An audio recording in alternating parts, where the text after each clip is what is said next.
procrastination, est-ce que c'est les événements, et peu importe. Puis à la fin du mois, ben il y a toujours la reconnaissance qu'on attend souvent des autres, mais qui doit d'abord venir de soi. Donc, à chaque mois, on fait le bilan de ce qu'on a fait, ce qu'on a accompli. Donc, je sens, Westphalie, que tu vas m'interrompre pour qu'on débute la conférence. Exactement. Bienvenue à tous pour notre webinaire Dépasser votre chiffre d'affaires visé en 2016 avec Sujata Vadlamoudi. Donc, je me présente, mon nom est Westphalie Charles et je serai votre hôtesse et chef d'antenne pour ce webinaire organisé par le RGAQ. Donc, merci Sujata d'être présente avec nous. Merci. C'est vraiment un plaisir de t'accueillir. Merci beaucoup de m'avoir invitée. Donc, avant de commencer, je souhaite informer les participants de certaines informations. Donc, pour vous dire que l'appel est enregistré. Vos micros sont en sourdine, donc vous pouvez être ni vu ni entendu. Si vous avez des questions, vous pouvez nous communiquer directement. Utilisez le bouton Q&A en haut à gauche et le chat ne sera pas utilisé pour vos communications. Donc, c'est très important d'utiliser le Q&A. Tout au long du webinaire, je vais communiquer avec Sujata pour pouvoir répondre à vos questions.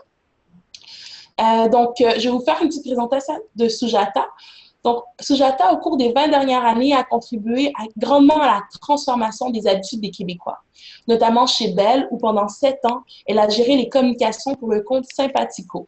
Puis chez Hydro-Québec, où elle a orchestré, entre autres, la transformation du marché de l'éclairage, en introduisant les ampoules fluocompactes dans le marché québécois. Animée par une seule passion, le dépassement de soi, elle quitte son poste de directrice en 2013 pour lancer sa propre entreprise de coaching, Attitude Orange.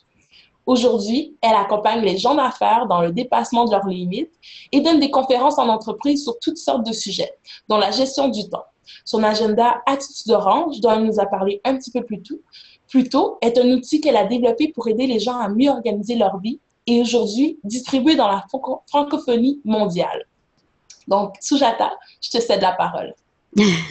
Ben, merci Westphalie, merci pour l'introduction. Je vous remercie tous d'être là. Je sais que c'est une période de l'année qui est très, très occupée en ce moment. Donc, merci d'avoir libéré un peu de temps dans votre agenda pour commencer à planifier votre année 2016. Je tiens en introduction à remercier aussi le RGAQ. J'ai été invitée à venir parler ici, puis c'est pour moi la meilleure plage parce qu'en décembre, on est là pour planifier notre année qui s'en vient. Donc, merci beaucoup d'avoir pensé à moi. Comme Westphalie le disait, moi, Attitude Orange, ça a démarré il y a 3 ans.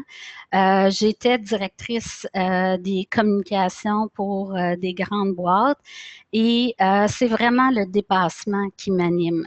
Donc, Attitude Orange offre des outils qui vont vous aider dans votre productivité et du coaching, bien évidemment, parce que pour se dépasser, il faut souvent défaire des croyances, il faut souvent dépasser ses peurs. Donc, c'est le coaching très souvent qui permet de faire ça. Donc, je vous ai fait une belle promesse en vous invitant à cette conférence-là qui s'intitule « Dépasser votre chiffre d'affaires en 2016 ». Pour donner le ton à la conférence, je vous ai placé une citation de Wolfgang qui dit « Dream no small dreams, for they have no power to move the heart of men ». Donc, pour moi, c'est vraiment une phrase qui dirige tout ce que je fais dans la vie. Si votre vision, elle n'est pas assez grande, vous n'arriverez pas à bouger le cœur des gens. Et ce qui fait vendre aujourd'hui avec tous les médias sociaux qu'il y a, c'est réellement le cœur. On embarque dans des mouvements maintenant. On ne fait plus que acheter des commodités. C'est vraiment toutes les compagnies se battent pour vendre des mouvements. Donc, comment vous allez avoir l'audace de proposer quelque chose qui va attirer les clients vers vous? En coaching, en réseautage, ce que je vois beaucoup, c'est des gens passionnés, mais qui sont un peu débordés, dépassés par ce qui pensent qu'ils doivent faire, ce qu'ils veulent faire, ce qu'ils pensent qu'ils sont capables de faire, puis il y a beaucoup de confusion là-dedans. Donc, aujourd'hui, j'aimerais qu'on sorte du plan d'affaires classique. On s'entend, j'ai 20 ans d'expérience en communication, marketing. Donc, je ne suis pas en train de vous dire de ne pas faire de plan d'affaires. Au contraire, vous devez faire un plan d'affaires qui doit comprendre tous ces beaux points-là, prévision financière, développement des affaires, que ce soit de la vente, du partenariat, des acquisitions, embauche de personnel, objectifs de communication, marketing, publicité, promotion. On a tout ça dans un plan et je suis certaine que tout ça est déjà établi pour vous pour 2016. Là où je veux vous amener, par exemple, c'est derrière ça. C'est dans votre grand plan maître. Donc, je vous ramène à vous, finalement. Je veux qu'on... En fait, c'est ça. Je vous ramène à vous. Je veux qu'on revienne à l'essence. Qu'est-ce qui vous anime? Qu'est-ce qui vous fait lever le matin? Ou peut-être, parce que c'est peut-être votre cas, qu'est-ce qui vous a déjà animé? Puis qui pourrait vous sortir de cet état-là de course contre la montre, d'épuisement, de se sentir dépassé par les événements. Donc, peut-être pour vous expliquer un peu pourquoi j'aborde les choses de cette façon-là, je vais vous expliquer ma conception à moi de la gestion du temps, donc de la productivité. Si on imagine la grande vie comme un bateau, on a la quille du bateau qui est, c'est le bateau d'Hugo Boss en passant pour les grandes traversées transatlantiques et on a le capitaine du bateau Hugo Boss qui est bien installé sur sa quille. Pour moi, la quille du bateau, c'est vraiment la clarté de votre vision. Okay? Je vous avais parlé de trois points qu'on néglige quand on fait une planification. Puis c'est souvent ça, c'est qu'on ne va pas chercher l'émotion derrière la vision. Et pourtant, la quille d'un bateau, c'est ce qui empêche le bateau de dériver. Quand il y a des courants fort, quand il y a des vents forts. La quille, c'est ce qui garde le bateau stable, droit sur l'eau et qui l'empêche de dériver. Donc, pour moi, le parallèle est clair avec votre vision. Donc, un des outils qui est à votre portée pour vraiment dépasser votre chiffre d'affaires en 2016, c'est vraiment de clarifier le plus possible votre vision. Ensuite, la coque du bateau. C'est votre gestion du stress, des émotions et des distractions. Parce que dès que la coque du bateau est percée, c'est-à-dire si vous n'arrivez pas à gérer les événements, si vous n'arrivez pas à gérer votre stress, vos émotions, c'est comme si votre coque était percée. Alors, peu importe où vous allez vouloir amener votre bateau, si la coque est percée, ça coule. Donc, c'est là où on perd notre force en tant qu'entrepreneur ou en tant que leader. Ensuite, il y a un capitaine sur un bateau et pour vous, le parallèle, c'est les choix et les décisions que vous avez à prendre. Mais pour prendre les bonnes décisions, pour faire les bons choix, bien, c'est clair qu'il faut bien gérer ses émotions, il faut être le plus ancré dans le moment présent. Et tout ça, pour prendre les bonnes décisions, il faut avoir une vision claire. Autrement, on prend des décisions un peu au gré du vent. Ensuite, il y a la voile sur le bateau et la voile prend le vent. Le vent peut arriver de partout. Les vents sont changeants, donc la voile attrape le vent de la bonne façon pour amener le bateau à bon port. Donc, c'est la même chose dans la vie. On se fait bousculer par toutes sortes de choses. Les événements nous arrivent, on s'accroche au passé. Il y a toutes sortes de distractions autour de nous. Donc, il faut que tout le reste en dessous soit solide pour que vos actions au moment présent soient totalement en ligne avec ce que vous voulez. Donc, si on regarde le premier élément qui est votre vision, est-ce que vous vous sentez totalement engagé par rapport à votre vision?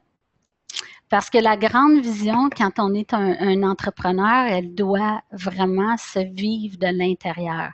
On a souvent un objectif de, si c'est pas changer le monde, c'est d'améliorer le monde ou d'amener une solution nouvelle, novatrice. Puis ça, il faut que ça soit très clair pour nous. Il faut y croire à 100%. Sinon, on peut vivre toutes sortes de choses comme, peut-être que je suis pas prêt, sentiment d'imposteur, sentiment de pas être assez bon encore. Et cette vision-là, on va y aller plus loin. Moi, je sors justement, hier, je donnais une conférence essentiellement sur la vision. J'avais 2 heures là-dessus. Donc, on s'entend que dans cette conférence-là, on aborde le sujet, mais pendant ces 2 heures-là, les gens ont écrit leur vision. Ils ont écrit tout ce qu'ils voulaient voir arriver en 2016. Donc, ils se sont placés au 31 décembre 2016 et ils ont raconté ce qui leur est arrivé. Et évidemment, cette histoire-là devait raconter une histoire où les gens se sentaient brillants, inspirants, forts, capables de transporter des montagnes parce qu'on veut éviter, dans une vision, d'avoir des freins, des craintes. Donc, une vision doit être optimiste à 100%. Pourquoi? Parce que quand on établit une vision qui est vraiment forte, dans laquelle on n'a pas de contraintes, on active ce que moi j'appelle le processus de co-création.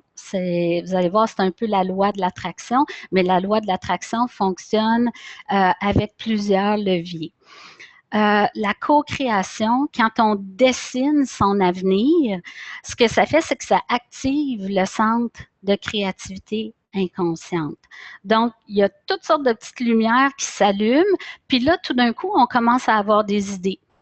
Comme moi, si je dis Attitude Orange, pourquoi les gens me demandent beaucoup pourquoi j'ai appelé mon entreprise Attitude Orange. Bien, c'est sûr que les idées ont commencé à venir quand il a fallu que je trouve un nom. Avant ça, c'était pas dans mes préoccupations, donc toutes mes lumières étaient éteintes. Là, on me dit, il faut que tu crées un nom pour ton entreprise.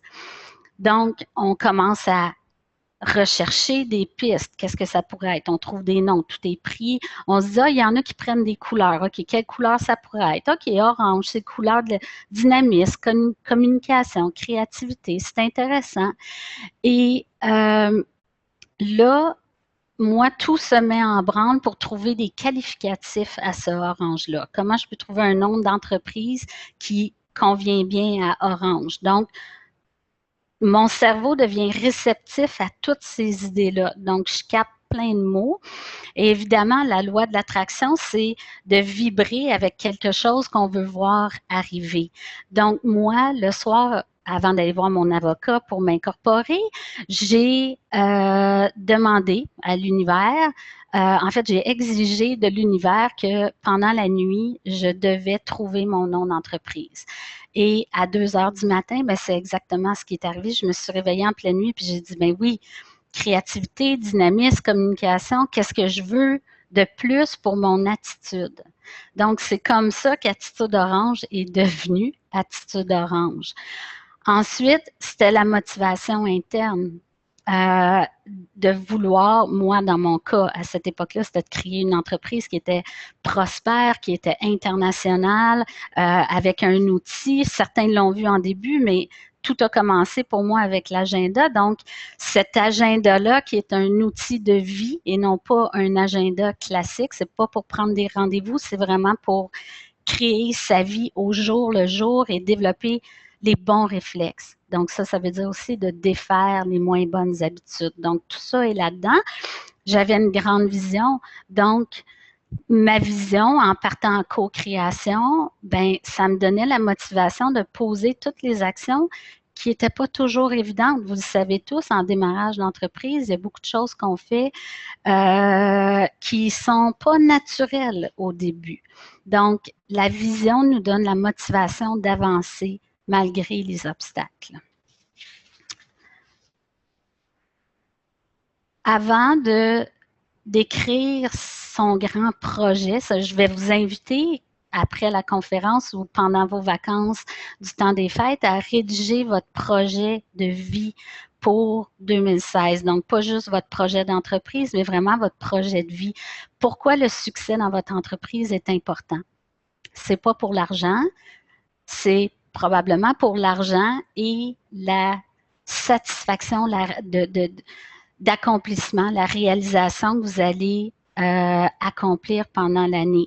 Donc ça veut dire quoi pour vous? Dans l'agenda Attitude Orange, la roue de la vie revient à chaque mois. OK? En entreprise, on regarde ses finances le plus souvent possible parce que ça nous donne le plus de chances possible de rectifier le tir. Dans la vie, ça n'arrive pas souvent qu'on regarde où on en est. Avec l'agenda, vous allez avoir la chance de retourner voir votre vie une fois par mois.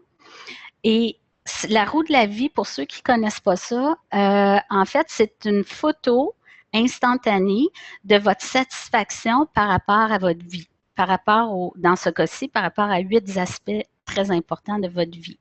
Donc, au centre, c'est 0, à l'extrémité, c'est 10. Donc, 0 étant, je ne suis pas satisfait du tout de cet aspect-là, et 10 étant, je suis totalement satisfait de cet aspect-là. Ce qui est intéressant du portrait, souvent les roues sont tout croches, souvent sont très, très près du 0. Découragez-vous pas, c'est tellement pas important. Tout ce qui est important, c'est ce que vous allez faire avec ça. Donc, qu'est-ce qui vous empêche d'avoir un meilleur score? Et là, le travail, c'est d'aller développer dans chacun des axes, qu'est-ce que j'ai besoin, moi, pour être plus heureux par rapport à chacun des axes? Et l'autre chose qui est très intéressante, c'est de voir pourquoi je m'accorde cette note-là. Je vous fais une parenthèse parce que j'ai déjà un de mes clients qui est quelqu'un qui réussit très bien dans la vie. L'argent n'est pas son problème et pourtant, il s'était mis, je pense, un 3 ou un 4 sur les finances. Et quand je l'ai questionné pour savoir pourquoi, ce qu'il m'a répondu, c'était parce qu'il savait pertinemment que dans l'année, il n'avait pas osé prendre une opportunité qui était passée parce que il a eu peur, il a eu des doutes, il a laissé le doute gagner sur lui, il a laissé passer l'opportunité et il sait aujourd'hui, il savait qu'il avait probablement perdu beaucoup d'argent dans cette aventure-là ou dans cette non-aventure-là parce que l'action et l'inaction, on est responsable de ça. Donc, la roue de la vie, c'est quelque chose de très personnel. On ne peut pas porter de jugement sur le résultat de personnes parce que, comme vous le voyez, un 4 en finance ne veut pas dire que vous manquez d'argent, veut dire que vous êtes insatisfait sur un plan personnel par rapport à vos finances. L'autre chose qui est intéressante, c'est de voir les interrelations entre chaque axe. À un certain moment donné de ma vie, j'avais vraiment des problèmes de dos intenses. Ça faisait qu'à la fin de la journée, j'avais plus aucune patience pour mes enfants. Tout ce que je voulais, c'est aller me coucher. Puis sinon, ben, c'était de gueuler quand ils me tapaient ses nerfs. Et j'essayais à tout prix de régler mon problème de dos. Donc, j'allais voir 1 million de spécialistes. Je ne sais pas combien d'argent j'ai dépensé là-dedans pour finalement me poser la question, mais pourquoi tu as tellement mal au dos? Hein? On dit souvent les problèmes sont émotifs. Et quand j'ai été prête à aller creuser de ce côté-là, c'est là que j'ai compris que mon travail, donc mon poste de directrice que j'avais avant, ne me convenait plus. Et quand j'ai réglé ça, c'est étrange comment soudain tous mes maux de dos sont disparus. Donc, il y a toutes sortes de liens à faire avec ça, puis ça va vous aider à identifier quelles sont vos priorités dans la vie. Vous êtes ici en tant que gens d'affaires, mais votre vie, c'est beaucoup plus que ça, puis il faut vraiment tout regarder dans son ensemble. Le deuxième point pour arriver à dépasser votre chiffre d'affaires en 2016, c'est votre attitude. C'est votre attitude par rapport à votre vie et c'est dans tous les aspects, c'est dans l'énergie que vous mettez à déployer vos projets, à convaincre les gens du pourquoi ils devraient faire affaire avec vous, à convaincre vos patrons, parce que vous n'êtes peut-être pas tous entrepreneurs, mais à convaincre vos patrons d'améliorer un processus. Quelle énergie vous mettez là-dedans? Ce petit gars-là, là, il est prêt. Il est prêt, il croit en lui, on le sent. Donc, avez-vous cette même énergie-là par rapport à vos projets? Parce que dans la vie, votre foi doit être plus grande que votre peur. C'est une grande phrase, mais je crois que tout entrepreneur sait exactement ce que je veux dire quand on dit ça. Ça prend énormément de foi pour aller de l'avant, pour prendre tous les risques qu'on prend quand on est entrepreneur. Parce que dans la vie, ben, c'est 10%, c'est ma loi de 10-90. Dans la vie, c'est 10% ce qui vous arrive et c'est 90% comment vous choisissez d'agir.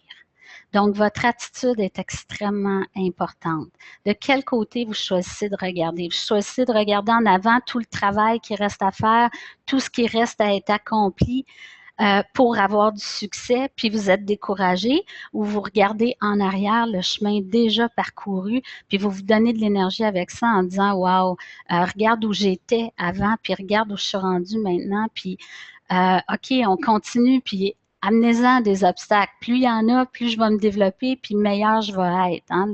Les résultats sont souvent à la hauteur des risques qu'on est capable de prendre. L'autre point, c'est que seulement 10% des gens investissent sérieusement dans leur développement personnel. Et pourtant, c'est la plus grande richesse qu'on a sur la Terre, c'est notre potentiel. Donc, de choisir de ne pas se développer, de ne pas se mettre au défi, de ne pas chercher pourquoi on n'est pas aussi vite qu'on le voudrait, pourquoi on réagit de telle façon, pourquoi telle chose m'agresse. Au lieu de vivre l'émotion et de la revivre, si on allait chercher le fond de cette réaction-là, on pourrait transformer notre réaction en action. On pourrait choisir ce qu'on fait avec plutôt que de passer des nuits à se demander si on a fait la bonne affaire ou à ressasser des vieilles conversations, des vieilles idées. Donc,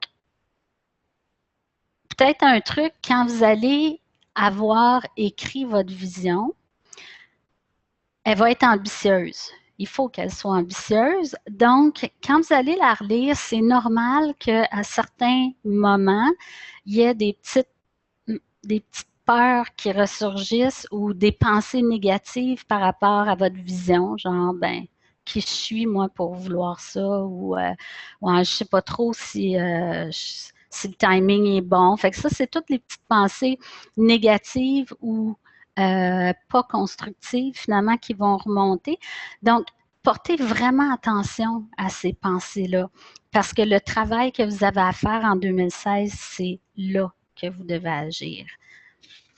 C'est ce qui va vous bloquer. Donc, ma question pour vous, c'est êtes-vous vraiment prêt? Là, aujourd'hui, êtes-vous vraiment prêt à ce que 2016 soit une année de dépassement personnel? Parce que dépasser votre chiffre d'affaires visé implique que vous transformiez des choses dans votre entreprise. Êtes-vous prêt à faire de 2016 une année de dépassement personnel? Qu'est-ce qui doit devenir vrai pour vous? On parlait de peur, hein? Nos visions nous font surgir toutes sortes de pensées non constructives qu'on est très habitué d'avoir. Donc, qu'est-ce qui doit devenir vrai pour vous pour que ça devienne possible de dépasser votre chiffre d'affaires en 2016? Et l'autre question, des fois, qui est utile, est plus rough celle-là, mais et si votre vie en dépendait, qu'est-ce que vous feriez de différent d'aujourd'hui? Quel genre de conversation il faudrait avoir avec votre conjoint, votre conjointe, avec un collègue, avec un fournisseur, avec un associé, peu importe, quel genre de conversation vous devriez avoir? Parce que tout ça, bien évidemment, influence votre productivité. Tout ce qui se passe dans votre tête, ça se transforme en action et tout ce que vous faites dans une journée, dans une semaine, dans un mois, ça représente votre productivité. Alors, moi, je suis vraiment convaincue, j'ai aucune hésitation à le dire en ce moment, vous travaillez certainement trop fort pour les résultats que vous obtenez. Je m'inclus là-dedans. Okay? On travaille trop fort, on va voir qu'est-ce qu'on peut faire pour s'aider. je vous l'ai dit tout à l'heure, ou c'était peut-être en introduction, il y a peut-être des gens qui l'ont manqué, mais pour moi, le manque de temps n'existe pas. Pour moi, manquer de temps, c'est beaucoup plus d'avoir le sentiment de manquer de contrôle sur sa vie. Le sentiment d'être bousculé par les événements puis de ne pas choisir ce qui nous arrive. Donc, vous allez comprendre un petit peu mieux pourquoi je dis qu'être occupé tout le temps, être dépassé tout le temps, c'est un peu une forme de paresse. Ce que ça me dit, moi, en tant que coach, si vous vous sentez constamment débordé, c'est parce que vous n'avez pas les bons systèmes en place. C'est parce que vous ne prenez pas les bonnes décisions. Richard Branson gère 300 entreprises. Pensez-vous que vous et moi, on est capable d'en gérer une correctement? Donc, si lui gère 300 entreprises, c'est parce qu'il a développé toutes sortes de systèmes, toutes sortes de... En fait, son premier système qu'il a développé, c'est sa prise de décision. Richard Branson doit prendre des décisions extrêmement rapides et il doit vivre avec les conséquences totalement bien. Donc, lui, c'est action-réaction ou action-action. Parce qu'on s'entend, la réaction, souvent, on réagit mal à une situation, mais donc, c'est ça, on ne sait jamais, dans le fond, si on prend les bonnes décisions, mais il faut la prendre au meilleur de notre connaissance à l'instant présent et vivre avec le résultat avec un certain détachement et non pas en se disant, ben, tu sais, j'aurais dû prendre une autre décision. Quand je vous disais que Richard Branson gérait 300 entreprises, je poserais la question à vous, hein, honnêtement, si à partir de maintenant, vous deviez payer pour utiliser votre temps, si on vous chargeait à la minute pour utiliser votre temps, est-ce que vous l'utiliseriez de la même façon? La question est intéressante à se poser à chaque jour. Est-ce que ce que je fais, je le ferais si je devais payer pour ce temps-là? Parce que sincèrement, je trouve que dans notre société, on utilise notre temps un peu comme l'eau potable. On la gaspille énormément et on n'a qu'une vie à vivre. Donc, il faudrait utiliser notre temps pour des choses significatives, des choses qui nous rapportent. Je reviens avec ce petit graphique-là. Donc, en haut, vous vous rappelez, c'est le to-do list. Ensuite, il y a votre gestion des émotions, vos choix et la clarté de votre vision. La clarté de votre vision, ce que vous faites, c'est, je pense que le plus grand fléau, le plus grand ennemi, ce sont les distractions. Comment vous allez gérer toutes ces distractions-là? Il y a quatre questions à vous poser. Donc, la première, c'est où vous pouvez gagner du temps, vous. En ce moment, où est-ce que vous perdez du temps dans votre journée? Est-ce que vous aviez à regrouper les tâches que vous faites? Par exemple, de vraiment déterminer des plages où vous allez faire de la planification, faire votre marketing, faire vos appels, évidemment vos rendez-vous, peut-être toutes vos sorties à l'extérieur devraient être regroupées autant que possible dans la même journée ou dans la même matinée. Est-ce que vous devriez déléguer? Hein? Est-ce que vous devriez déléguer? Est-ce que vous devriez éliminer des tâches? Commencez à vous poser la question sur où est-ce que dans votre vie, vous pouvez gagner du temps. Des fois, c'est en changeant votre mode de pensée. Procrastination. Je ne sais pas si ça vous dit quelque chose, mais la procrastination est une perte de temps incroyable. Au lieu d'avoir peur de faire le téléphone que vous devez faire, arrêtez d'y penser. Faites-le. Parce que tout ce que vous faites, c'est perdre du temps pendant le temps où vous acceptez d'avoir peur. Et pire encore, c'est que la peur est grossie. Plus vous prenez de temps pour passer à l'action, plus le monstre devient gros. déléguer, c'est pas tout, c'est une chose de déléguer. C'est clair que la réflexion à prendre là-dedans, c'est de calculer ce que votre temps vaut par rapport à, si on parle de déléguer, par exemple, à quelqu'un qu'on paye, comme un assistant ou une assistante virtuelle, il faut regarder quel salaire, combien notre temps à nous vaut de l'heure et est-ce que on est prêt à donner une partie de cet argent-là à quelqu'un qui va faire le travail pour nous, alors que nous, on va pouvoir se consacrer à des tâches beaucoup plus importantes qui génèrent plus de sous. Et je parle de ça qui est un exemple très anodin parce que énormément d'entrepreneurs tardent à faire ce pas-là. Et pourtant, c'est ce qui va vous libérer. C'est sûr qu'il va falloir accorder un certain temps au transfert de responsabilités. Et je pense que c'est ça qui est le plus grand frein, c'est de définir qu'est-ce qu'on va déléguer et ensuite de prévoir le temps pour le déléguer parce qu'on n'a jamais le temps. Sauf que, comme dans toute chose, si on veut améliorer, ben, il faut se concentrer sur comment on peut améliorer les processus. Donc, il faut y réfléchir, il faut y accorder du temps et penser à tout le temps que vous allez économiser et qui va s'additionner au fur et à mesure que vous avancez dans l'année, parce que cette assistante-là va prendre le travail non pas juste ce mois-ci, mais pour tous les 11 autres mois qui viennent dans l'année. L'autre chose, c'est d'éliminer certaines choses. Il y a plein de choses que vous faites qui ne vous rapportent absolument rien, ne serait-ce qu'en argent ou en qualité de vie. Donc, ces choses-là, prenez la décision maintenant d'arrêter de les faire. L'autre chose que vous pouvez faire, c'est repousser. Combien de fois je vois mes clients avoir la tête pleine de leur to-do qu'ils doivent accomplir dans le mois.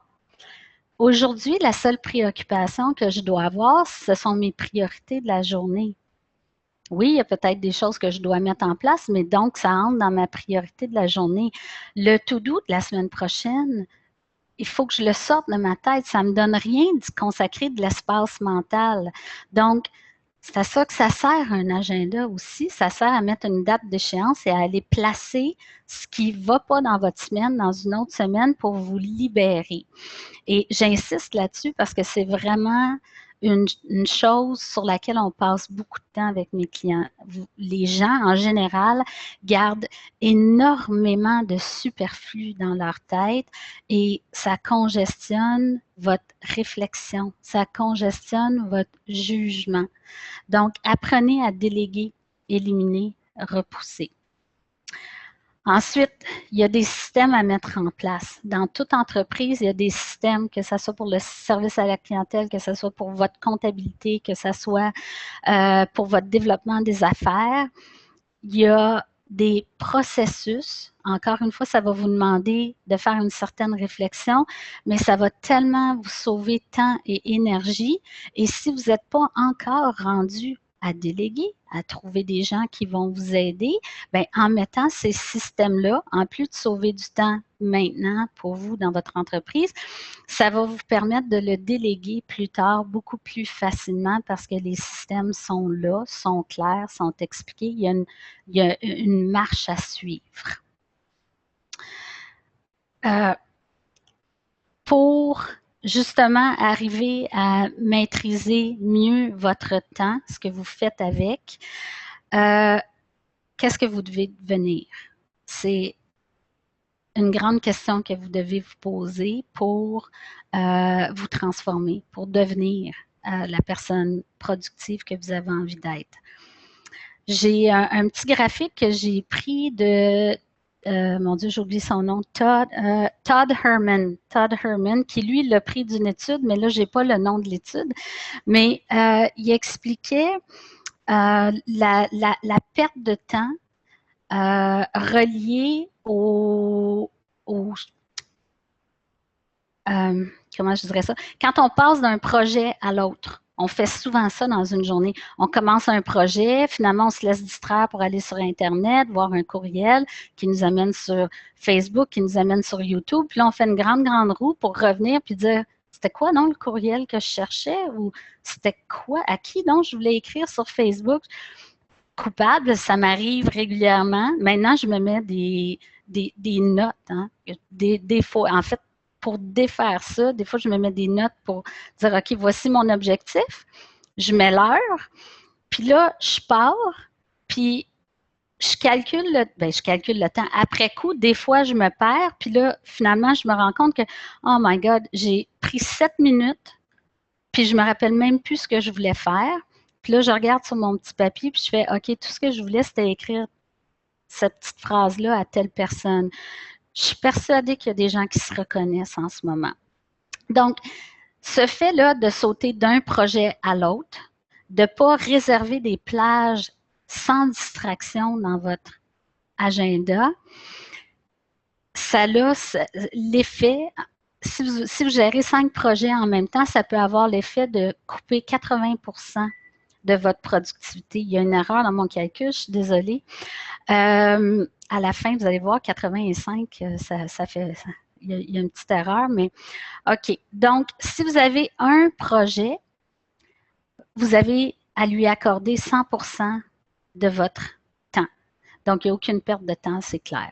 Vous avez 2 projets, automatiquement, en changeant d'un projet à l'autre, il y a une perte de temps de 20%. Donc, vous êtes rendu que vous accordez 40% de votre temps à chacun des projets. Et vous pouvez continuer comme ça. Et la perte de temps, si vous roulez 5 choses en même temps, on se targue souvent dans notre société de faire du multiprojet, entre autres les mères. Mon Dieu, qu'on aime ça, dire qu'on est multitasking, puis on est fiers de ça. Mais quand on parle de productivité, c'est peut-être vrai que quand on fait un checklist, on les roule un après l'autre. C'est super intéressant d'aller vite. Mais quand on parle de projet d'entreprise, il y a souvent du développement, il y a souvent de la réflexion là-dedans, il y a de l'organisation, il y a du détail. Et là, ça nous coûte très, très cher d'en gérer plusieurs en même temps. Donc, vous allez aller beaucoup, beaucoup, beaucoup plus vite si vous faites une chose à la fois. Et quand celle-là est terminée, passez à l'autre. Et ça ne veut pas dire de terminer un projet avant d'en commencer un autre, mais ça veut dire de casser chacun de ces projets en étapes et de programmer chacune des étapes dans votre agenda. Donc, le matin, je vais travailler sur l'étape A du projet 1 et je vais travailler sur l'étape E du projet 2 en après-midi, admettons.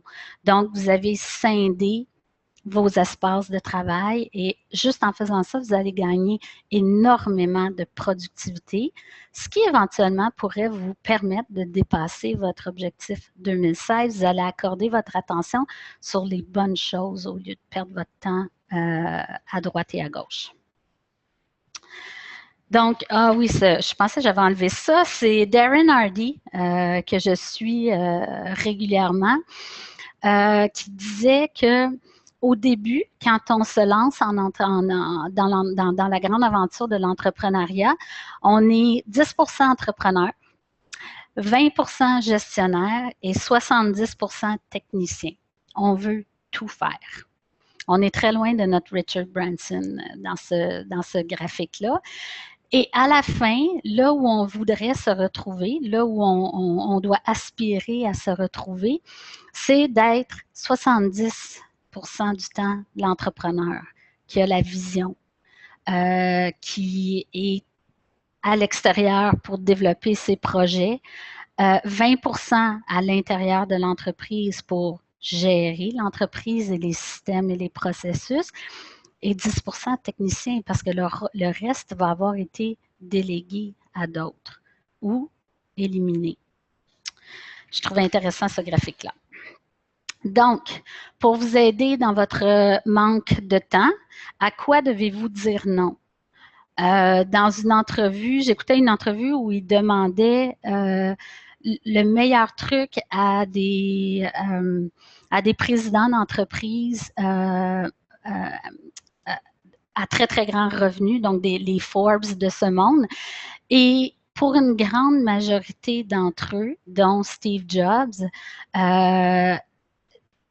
ces gens-là considéraient que le nombre de projets auxquels ils avaient dit non était probablement ce qui les avait amenés à réussir.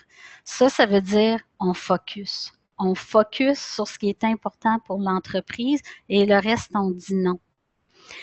Choisissez ce qui vous rapporte en argent, bien sûr, mais aussi en qualité de vie. Choisissez les projets, choisissez d'investir votre temps dans ce qui vous rapporte. En fin de compte, tout vous rapporte en qualité de vie parce que l'argent, c'est pour votre qualité de vie aussi. N'hésitez pas à demander de l'aide. On veut tellement travailler solo, c'est fou. Alors que les gens sont disposés à nous aider dans le réseautage, on le voit.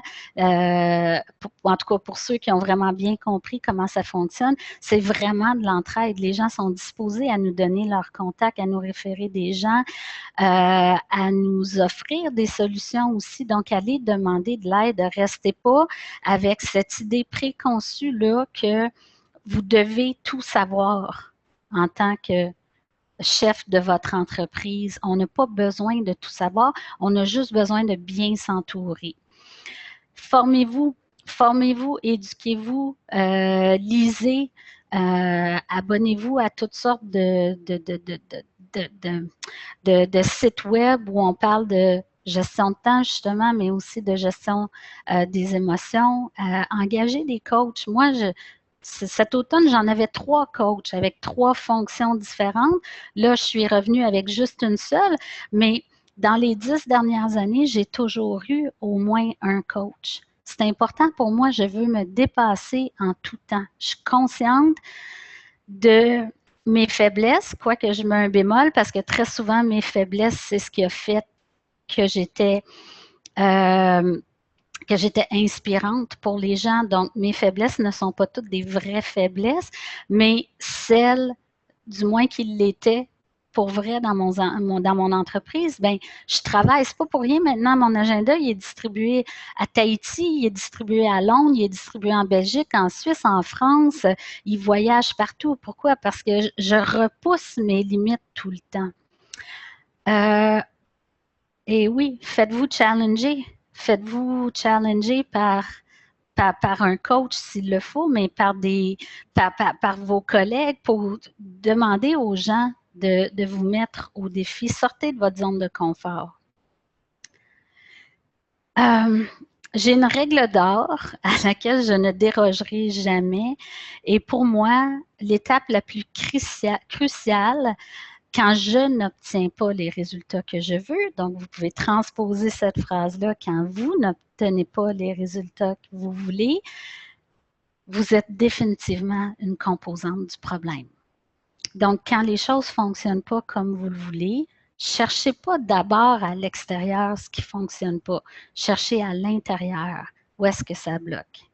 Qu'est-ce que je peux faire différemment pour faire avancer les choses? Donc, je pense qu'avec cette phrase-là, vous voyez très bien pourquoi le motto de Attitude Orange, c'est changer votre attitude, changer votre vie. Je respire. Je respire cette phrase-là. Je pense vraiment qu'en changeant qui on est, en changeant ce qu'on fait, c'est clair qu'on va changer tous les résultats qu'on obtient dans la vie. On approche de la fin, je ne sais pas, il est quelle heure? 43. L'agenda Attitude Orange est disponible si jamais ça vous intéresse pour 2016, d'apprendre à vous dépasser, à mieux vous connaître. L'agenda est disponible chez Archambault, chez Renaud-Bré, dans certains bureaux en gros. Faites attention, il est disponible dans 10 bureaux en gros. Cette année, Bureau en gros fait un pilote, donc ils ont choisi 10 bureaux en gros. Appelez avant si vous voulez l'acheter là. Et sur pomango.ca aussi. Donc, il est 29 $ plus taxes. Et pardon, on va passer peut-être à une période de questions. Mais juste avant, je voulais vous laisser mes coordonnées pour qu'on reste en contact. Si jamais vous voulez les acétates, je pourrais vous les faire parvenir. Vous pouvez évidemment me contacter via mon Facebook. Venez aimer la page Facebook Attitude Orange. Il y a mon site internet attitudeorange.com et allez vous abonner à mon infolette sur attitudeorange.com. Il y a une zone pour vous inscrire à mon infolette. Donc, vous allez être au courant de tout ce que je fais en 2016 et de tout ce que je pense aussi parce que mon infolette est aussi le reflet de mon blog. Dernière chose que je voulais vous dire, c'est si jamais vous avez vraiment envie d'être challengé dans vos objectifs 2016, je vous propose d'aller cliquer sur mon site web. Vous allez voir au bas de l'écran, il y a une session de coaching éclair gratuite. C'est un 30 minutes où vous allez avoir à remplir un mini questionnaire. Ensuite, on va prévoir un rendez-vous et pendant ce 30 minutes-là, je vais vous challenger sur vos objectifs 2016 et c'est certain qu'à la fin de ces 30 minutes-là, vous allez sortir avec votre prochain pas à poser dans votre entreprise et ou dans votre vie. Alors, je vous invite à faire ça, à me parler. Là, je l'ai offert beaucoup ces temps-ci, donc ça se peut qu'on ne se parle pas demain matin, mais vous allez avoir un rendez-vous, c'est certain. Donc, Westphalie, je vois que tu es là. Est-ce que tu as vu des questions à l'écran? Non, il n'y a pas de questions, mais j'invite les participants à en écrire. N'hésitez pas. C'est sur le Q&A en haut à votre gauche. Puis, je vais pouvoir les lire et les répondre, mais en ce moment, il n'y en a pas. Mais n'hésitez pas. Puis, merci Sujata pour cette présentation-là. Ma tête explose d'idées et de visions et je me dis, oh mon Dieu, papier et crayon. Je pense que tous les participants doivent ressentir la même chose, cette urgence-là. Plus l'année finie, hein? Bien, c'est le temps, c'est vraiment le temps de le prévoir. En passant, si vous vous abonnez à mon infolette, vous allez probablement voir la formation que je viens de terminer de 2 heures justement sur votre vision 2016. Je vais probablement la redonner soit dans les prochains jours ou plus probablement début janvier parce qu'elle m'est demandée par plein de gens qui n'ont pas pu y assister la semaine passée et cette semaine. Donc, je vais la donner sur le web. Donc, si vous voulez aller vous inscrire, vous allez être au courant de la prochaine date pour vous aider justement à développer cette fameuse vision-là très puissante de 2016. Puis, peut-être que vous n'avez pas de questions, peut-être que vous avez des commentaires aussi, des réflexions à me transmettre via Westphalie. Donc, n'hésitez pas aussi. Je suis toujours curieuse de voir ce qui se passe dans vos têtes quand un webinaire, c'est pas évident. Hein? C'est pas évident pour celles qui la donnent parce qu'il n'y a aucune interaction avec les gens. Donc, on prend les commentaires si on peut les avoir. J'ai un commentaire de Jacques Hébert, très pertinent comme présentation. Merci Jacques, très grand compliment venant de ta part. Tu le connais. Je connais bien Jacques. Claude Desjardins, quelle est la façon idéale de procéder pour simuler des modules de travail dans une journée? Moi, j'y vais de façon très personnalisée parce que je pense que ça dépend de ta capacité de concentration. Je tutoie parce que je connais Claude aussi. Donc c'est vraiment selon ta capacité de te concentrer. Est-ce que les gros projets devraient être pris le matin? Est-ce qu'ils devraient être pris l'après-midi? Dépendant du type de travail que tu fais aussi, est-ce que c'est plus facile d'être en rencontre client le matin? Donc, automatiquement, ça déplace les plages de travail, si on parle de planification ou de développement de projet, ça les déplace automatiquement en après-midi. Donc ça, pour moi, j'ai pas de recette toute préparée, mais c'est des choses sur lesquelles on travaille en one-on-one avec un client. On regarde qu'est-ce qu'il y a à faire, puis on vient placer les plages aux bons endroits. On regarde tout le gaspillage de temps. Souvent, le gaspillage, moi je dis toujours, c'est des pleurs d'oignon. On pense qu'on fait bien les choses, puis quand on a un regard extérieur, on découvre que, ah ouais, ça, on l'a on pensait pas que c'était un problème dans notre gestion de temps, mais finalement, ça le devient pour plusieurs raisons. Il y a des habitudes qu'on a qu'on questionne pas du tout. C'est comme ça qu'on l'a toujours fait, puis on continue à le faire. Mais il y a la vie qui change aussi des fois. Puis là, tout d'un coup, il n'y a plus rien qui est adapté. Je veux dire, je prends l'exemple le plus facile. Quand on n'a pas d'enfant, on peut vivre d'une certaine façon. Et quand on a un enfant, du jour au lendemain, tout doit changer. Dans la vie, il y a plein de situations qui ne sont pas nécessairement des enfants, mais qui nous obligent à tout revoir nos horaires. Donc, ce n'est pas quelque chose de statique, c'est quelque chose sur lequel on doit travailler en permanence. J'aurais une question pour toi. Oui? C'est moi qui pose la question. Comment on fait, par exemple, si, je veux dire, chacun de nous, je pense qu'on a déjà mis des objectifs en place sur 1 an, 2 ans, 5 ans, 10 ans, ou pas, ou ça va arriver après cette merveilleuse présentation. Mais comment faire après, quand tu as établi des objectifs, de les reviser? Je ne sais pas si c'est clair, après 1 an ou 2 ans, c'est bon de reviser les objectifs, mais c'est quelle est la manière la plus efficace de le faire? La première chose que je te poserais, c'est est-ce que tu es à l'aise, toi, de faire ta vision 5 ans? Ouais, je l'ai faite. Je suis très bonne Oui. dans tout ce qui est relié au temps. Dans 1 an, 5 ans, 10 ans, oui, je l'ai faite. OK. Parce qu'il y a Prenez mon beaucoup de exemple, chers gens. participants. Ben, ben, je vous ai parlé de Todd Herman tout à l'heure et c'est très drôle parce que lui commence sa présentation en disant moi, les visions 5 ans, on oublie ça. Maintenant, la technologie change tellement vite, notre monde change tellement vite que dans 5 ans, la façon dont on travaille aujourd'hui, ça ne fonctionnera plus. Donc, il fonctionne plutôt en plan 90 jours. On va nuancer ça parce qu'en plan 90 jours, je pense que ça prend un plan à plus long terme aussi.